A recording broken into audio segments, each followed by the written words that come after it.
Assalomu alaykum, hurmatli ko'ruvchilar. Sharq Turkiston ovozining kundalik xabarlarini ko'rishingizni qarshi olamiz. Tövəndə dehqonlar xabarlarimizning tafsiliy mazmunlarida bo'lsin.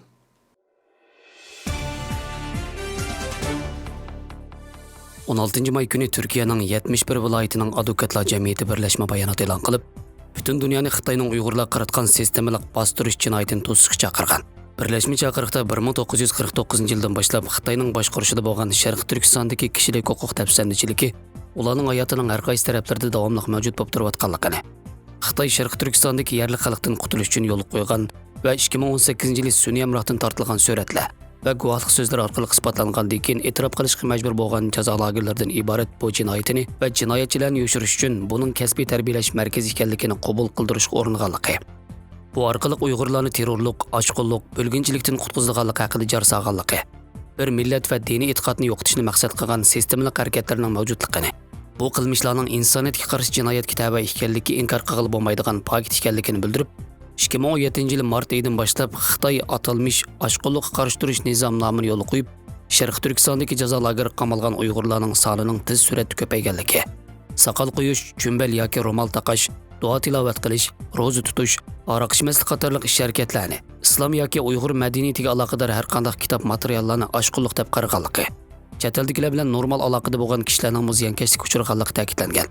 Chaqiriqda yana xalqaro tashkilotlar e'lon qilgan dokladlarning Sharq Turkistonda ijro qilinayotgan jinoyatlarni isbotlab berganligi qayd qilinib, barliq aloqador taraflarni bu vaqtdagi mas'uliyatni ustiga olishga, fuqarolar va ommaviy tashkilotlarni bu masalani kun tartibida saqlashga, Birlashgan Davlatlar Tashkiloti umumiy majlisini o'z ichiga olgan barliq xalqaro organlarni darhol kun tartibidagi oldini olish jazosini qo'llanishga, xalqaro jamiyatni Sharq Turkistondagi Uyg'ur xalqi uchun tadbir qo'llanishga chaqiriq qilib, advokatlar jamiyati bo'lish sifati bilan advokatlik kasbining ruhiga adolatsizlik sukut qilishning yana bir adolatsizlik ekanligini, Sharq Turkistondagi ziyonkashlikka uchragan va zulmga uchragan Uyg'urlarning yerida ekanligini bildirgan.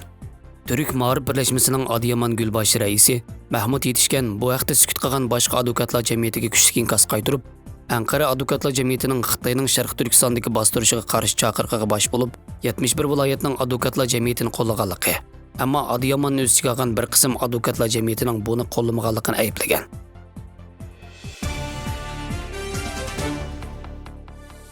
Bosh shtabi Washingtonga joylashgan kishilik huquq tashkiloti Uyg'ur kishilik huquq turi doklad e'lon qilib, Xitoy hukumatining yaqin yillarda Sharq Turkistondagi Uyg'ur va boshqa turk millatlarining islom dinini ojizlashtirish va yo'qotish uchun mingdan ortiq Uyg'ur imom va boshqa diniy zotlarni qo'lga olganligini bildirgan.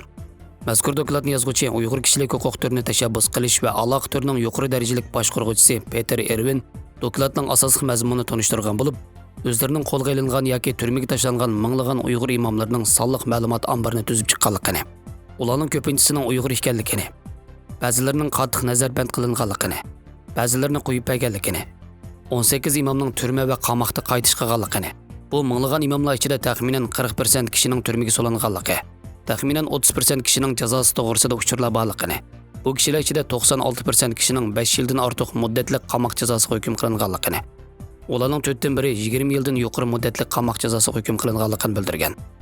Peter Erwin bu sonliq ma'lumotlarning 4 asosiy manbasi borligini, biri Sharq Turkistondagi ziyonkashlikka uchragan sonliq ma'lumot ombori, yana biri Uyg'ur o'tkinchi adliya sonliq ma'lumot ombori, yana biri Abduvali Ayubning Turkiyadagi Uyg'urlarni ziyorat qilish orqali ratlab chiqqan tizimlik ekanligini, jumladan internetga ommaviy uchurlar, Erkin Osiyo radiosining doklati, Amerika parlamenti va Xitoy ma'muriy komitetining siyosiy mahbuslar sonliq ma'lumot ombori qatorliqlar ekanligini ta'kidlab, o'zlarining o'qirmanlarga shuni eskartib, Xitoy kompartiyasining qattiq kontrolli ostida Sharq Turkistonda ishonchlik uchurga erishishning nihoyat qiyin ekanligi, yordamchi uchurlarni yoki mustaqil dalillangan sonliq ma'lumotlarni tepishga mumkin bo'lmaganligini, shunga bu sonliq ma'lumot omborining faqat bir faraz ekanligini, balkim amaliy yuz bergan ahvolning buningdan og'ir bo'lishi mumkinligini, tutilgan imomlarning sonining buningdan yuqori bo'lishi mumkinligini, faqat bizning bilmaydiganligimizni qayd qilgan.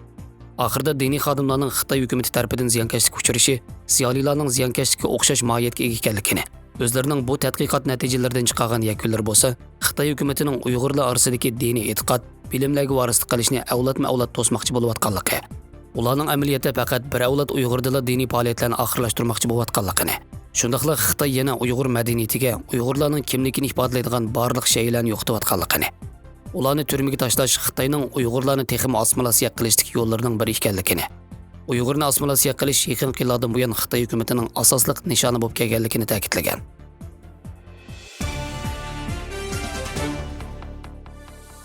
Xitoyning yaqinda oshkorlangan Shanxay tizimligi uning Uyg'urlarni nishon qilgan terrorlikqa qarshi turish harakatining haqiqiy mohiyatini ochib berib, xalqaro jamiyatni Xitoyning atalmish terrorlikqa bo'lgan tushunchasi, Uyg'urlarni bostirishda terrorlikni qanday suiiste'mol qilayotganligi to'g'risida texmo tafsiliy detallar bilan ta'minlagan. Amerikadagi kommunizm qurbonlari fondining tadqiqotchisi Adrian Zenizning aytishicha, bu tizimlik Xitoyning Uyg'urlarga qanday muomala qilayotganligini yoritib bergan. U bu vaqt so'zlab, bu tizimlik soqchining ishki xizmatini, Uyg'urlarning qanday qilib komandarga aylantirilganligi, har qanday Uyg'urning terrorlik bilan aloqasi bo'lmasa-mu, hatto chet eldagi Xitoyga berib boqmagan uzun bo'lgan tijoratchilarmi 5 yoshlik bolalarning terrorlik chetildiganligini yoritib berdi. Lekin bu kishilarning hech qanday ish qilmaganligi hammaga ma'lum ekanligi. Chet eldagi Uyg'urlar butunlay gunohsiz bo'lgan taqdirdami Xitoyga qaysi tutqun qilinib lagerga qamalish yoki sotlanish xavfi borligini bildirdi. Uning ko'rsatishicha, bu tizimlik Xitoyning Uyg'urlarni millat sifatida kollektiv jazolayotganligining isboti bo'lib, Xitoyning xalqini ayirmay, farqlantirmay umumyuzlik xohlagancha komandar kategoriyasiga kirgizishdek mohiyatini ichib berganligini, buning kishilarni bakma andishiga soladigan ahvol ekanligini, Uyg'ur millatining bir to'p sifatida kollektiv jazolanayotganligini bildirgan. Mazkur tizimlik Xitoy hukumatı Uyg'urlarga irqiy qirg'inchilik qilayotganligini rad qilib, Sharq Turkistondagi harakatini atalmish radikallik, terrorlikqa qarshi turish harakatidagi zarur tadbirlar deb aqlayotgan. Shuningdek, buningga qarshi keng ko'lamli tashviqot hujumi boshlagan bir mazgilda e'lon qilingan. Shanxay tizimligida uningdagi Uyg'urlarning nima uchun terrorlik chetishda bekitilganligiga izohat berilmagan. Amerikadagi George Washington Universiteti Xalqaro taraqqiyot tadqiqot programmasining direktori Shon Robertsning aytishicha, Shanxay tizimligi Xitoyning Uyg'urlar ichidagi atoqli kishilarni, balki Uyg'urlarni bir xalq sifatida yo'qotish niyatining dalili degan. Ma'lum bo'lishicha, Shanxay tizimligida Uyg'ur jamiyatining har qaysi sohalardagi sarxillaridan tortib avom fuqarolargacha 5-6 yoshlik bolalardan tortib 80 necha yoshlik yashanganlarga chet eldagi Uyg'urlardan chet elga chiqib boqmagan Uyg'urlargacha keng sohalardagi kishilar tizimlangan ekan. Tizimlikdagi 7600 dan ortiq Uyg'urning tug'ilgan vaqti, turishlik o'rni, kimlik nomeri, millati, jinsi qatorliq tafsilotlar xotirlangan bo'lib, uningda Urumchining Tangirtog' rayoni bilan Saybog' rayonida o'ltirishlik Uyg'urlar ko'p salmoqni tashkil qilgan.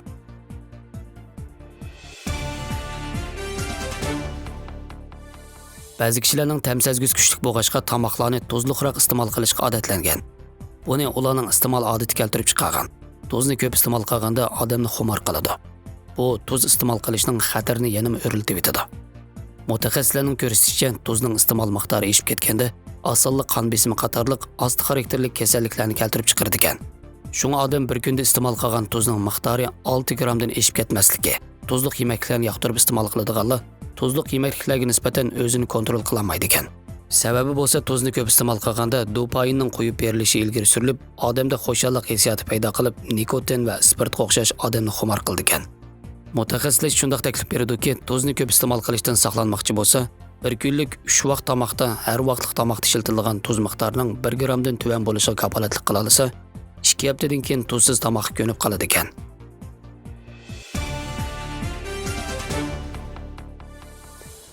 Xabarlarimizga ko'ngilingizga rahmat. Ko'rishguncha omon bo'linglar. Xayr xo'sh, Allohga omonat.